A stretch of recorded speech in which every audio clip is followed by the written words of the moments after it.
matters. So like, the whole stereotype of like angry black woman and angry black man. I Mm. Every time I hear somebody say it, I'm like, no, you're just passionate.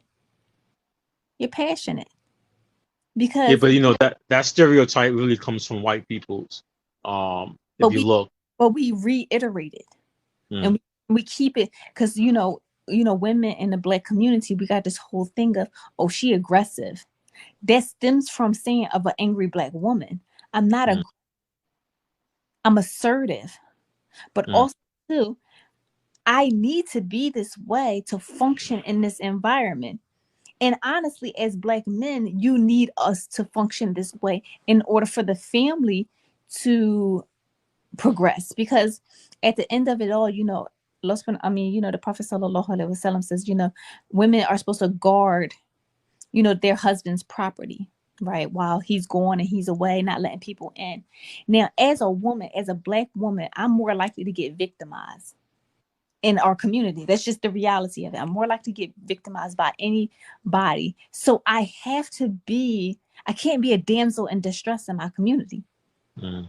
That will put an easy But the target. real question is why she's in that predicament. That's another issue itself. Yeah. How she So predicament. it's like things when racism, like when you go down to the bare bones of stuff, Mm, the problems are compounded on each other. that's right. And and for our community to heal, it literally will have to go through this huge transformation, like a huge transformation, because everything that you think about ourselves is, it has layers and layers and layers on stuff. Just like when I was saying, like with me being aggressive as an African American woman, but knowing that I'm more likely to be victimized because I'm an African American woman, or because I'm not valued in our community. Like it's just layers and layers, and you just keep peeling it off and peeling it off. And unfortunately, it's gonna be peeling it off like an onion, and you're gonna cry through the whole problem. You're gonna cry through the But, whole. I believe that in the black community today, I think the black woman is probably more protected than the black man. I mean, in some sense, she might not be protected if you look at these race soldiers, police, when it comes to police brutality or government. Like for example, one of the big discussions or very popular online is Kevin Samuels, right? Mhm. And Kevin Samuels, he focused a lot on the black woman, which contribute to a lot of the problems in the community. I think that the black woman, she's part of the problem as the black man is part of the problem. But some people would say that the black woman's not victimized because she's in a better predicament than the black man in this society. Well, that has been put there by the government because the black woman is she's not threatening compared to the black man. If you look at the activism or black movements, it's always been by black men and the women supported, but always been men. So she's not as a bigger threat, but she does become victim of racism and things like this, right? She is also affected by it. But I think that when it comes to the black community as a whole, related to black women, like some brothers, some sisters feel on Facebook to said, "Oh, why are always talking about black women?" And I give them the answer. I said, Islamically, there's an ayat in Quran. Allah says, "La yaskara qawman min qawm, asa an yakunu khayru minhum." And do not also after that, women do not mock each other, right? I don't want to quote the ayat wrong in Arabic, right? This is the translation. Women do not mock each other. Some scholars would say in the commentary of this is that Allah mentioned first the women after that. Do not mock each other, and women do not mock each other, and men do not mock each other. Women are mentioned first because women are most likely to fall into this predicament practice, right? And then some scholars continue to say is women, if they are righteous, if the woman is righteous, then her children would be righteous, and so would be society. And if the woman is wicked, so would be her children, and so would be her society. So woman is at the core of fixing problems in society. If the women are upright, the men would be upright, right?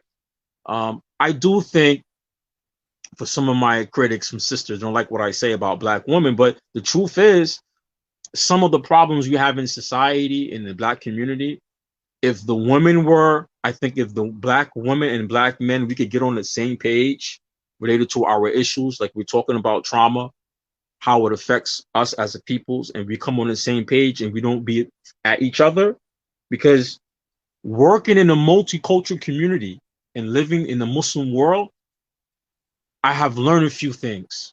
For example, you had a podcast yesterday, and I was talking about how the fathers need to be in the home, and if the father's not in the home, how it affects the child upbringing, especially male children. I understand that perfectly. I grew up in a single female household, and I had no father in the house, and I ended up in prison at a young age, and I didn't need to run the streets. I had money, right? Mhm. So I can understand that's very true. When I look deeper now, if we're able to talk about our issues as a peoples, man and women, and fix some of our issues, then we will be able to solve a lot of our problems together. No one else is going to fix our problem. The white man is not going to fix it. The government's not going to fix it. But I wanted to say that when I go working in a multicultural community, I'm sorry, I forgot that point. You know, I worked in an area in Far Rockaway, Queens, in the masjid a couple of years ago.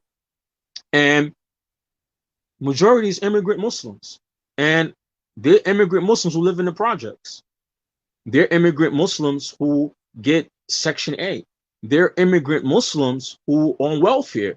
And they have father and mother in the household, and they use it as a stepping stone. I don't see them fighting and bickering with each other. That's the thing. I never see them. They have small little issues, but it doesn't come to the point where the man is outside the house. When that comes to that point, people in their community step in and fix these issues, right? In the black community, from another area, if you were to say, someone would say that the black man, the problem is finances or this or that. And the finance problems or whatever, that's related to systemic racism, right? We have to be very clear. Systemic racism is not going to promote black men, because black men are a threat. If we look at the civil rights movement, if we look at the Black Panther Party, you think that the government had COINTELPRO.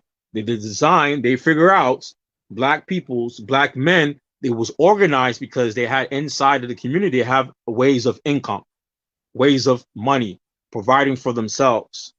Once they figure all these things out through COINTELPRO, and they destroy these movements, then you start noticing in the 90s, black men outside of the home, black men not having the type of income due to systemic racism, due to redlining, due to any other factual welfare system, right? But we still will blame each other for this. So let me ask The you black that black men, you feel like they are more unprotected than a women, right? For sure. Oh man, I've been in prison. I spent 20 years old to 24 in prison. Oh, trust me, man. I have to disagree with you, right? But this is why. Mm. Now And it's the feminist party and whatever, and black women rile around it and stuff like that. If a white woman get raped, it's all plastered on the news how she got raped and the person going to jail. Now we know that black women get raped too. that's right. It's true. When have you ever seen it plastered on the news when someone's violated a black woman? Never. One day I accidentally landed on a page where it was active. This cop was going to jail for raping like 20 black women in a poor neighborhood, and no one knew about it. I remember this. And I was like, why is this not on the news? Like, why? But I'm quite sure if that was white society, it would have been every. When it comes to treatment, because I work in drug and alcohol also, black women are less likely to get treatment. The reason why, because if she knows that she comes and get treatment, she's more likely going to get her kids taken away. She's more likely to lose her job. She's more like, a lot of things happen. But see, what happens with black women is it's quiet kept. We suffer in silence. Y'all get plastered on the news. Do you know the number one thing that kills women for black women? Stress. Hospitals. I'm more likely to die in a hospital than my counterparts. One time they did a study where they had a white man, a black man, a white woman, and a black woman all go into the hospital for the same symptoms. It was the same hospital, and they literally treated the white man the best. Then it came to the white woman, then a black man, and then a black woman. We're more likely to die in childbirth. We're more likely to not get just basically healthcare in general is like police are to black men. But do you think, because I don't have a real background in I mean in the healthcare, but I noticed for a long time ago, I'm divorced now, right? I've been married to somebody for like 11 years. My ex-wife is from overseas, right? So when we had a few of our children, and I went to the hospital where the child is born, I remember one day when I think my second son, when he was born, he was in the hospital, and the nurses was like, the black lady, it's like she's the only one to have no husband or no man there with her, right? Then I start noticing that, like when I go to the hospital, sometimes the women, there's no couple. There's not a couple. There's not a whole bunch of family members to ask following up questions to make sure she's getting her care. Sometimes the women be alone. Sometimes the men be alone too. The black men, they be alone. You know, but we understand the racism of the health field, and because my father died when I was young, and same thing, medical, was in the hospital, had a good job, insurance, his insurance expired while he was in the hospital, and they let him there and let him die, right? And he had a good job, he was a supervisor. So we know that the hospitals, they definitely don't care for the black man or black woman. But I think that we need to have discussion, because we have there's a lot of heat, and there's a lot of fire between the black man and black woman. There's a lot of fire between us. There's a lot of fighting where we don't want to deal with each other no more. Like, I'm married. I mean, I've been married for 11 years, but prior to my ex-wife Marion, I haven't been married to a black sister for many years because it just don't work out. At my lowest, it don't work out. My highest, it don't work out. Right? And a lot of black men have turned around, and they're no longer marrying black women. And Africa, I'm talking about African American women. They might marry black African or Arab or Asian, but I know I have a whole community of friends who are black Americans. They're not married to any black American women. And we sit down and we talk. It's like it's too much heat, it's too much hatred, it's too much animosity. No one wants to listen. And then being an imam and going through doing counseling and talking to people about marital problems and comparing the black African American to the immigrant Muslim. When the immigrant Muslim woman come to me to sit down, she's trying to get me to fix her marital problems. When the African American sister come and sit down, she's trying to get a divorce from her husband. She wants out. The immigrant woman, whether she's African, whether she's Asian, whether she's white, she's trying to look for somebody to fix it. In some cases, the immigrant woman, the husband is a bum, fornicating, drinking, on drugs, and the woman wants to work out the marriage. The African American, oh, my husband, he did overtime at work. I think he got another wife on the side. I want a divorce. Think, no proof. And this is real scenario. Oh, my husband, he was late from his job.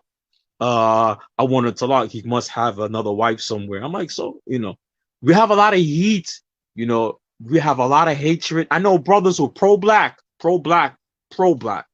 into activism. Pro-black got a white wife.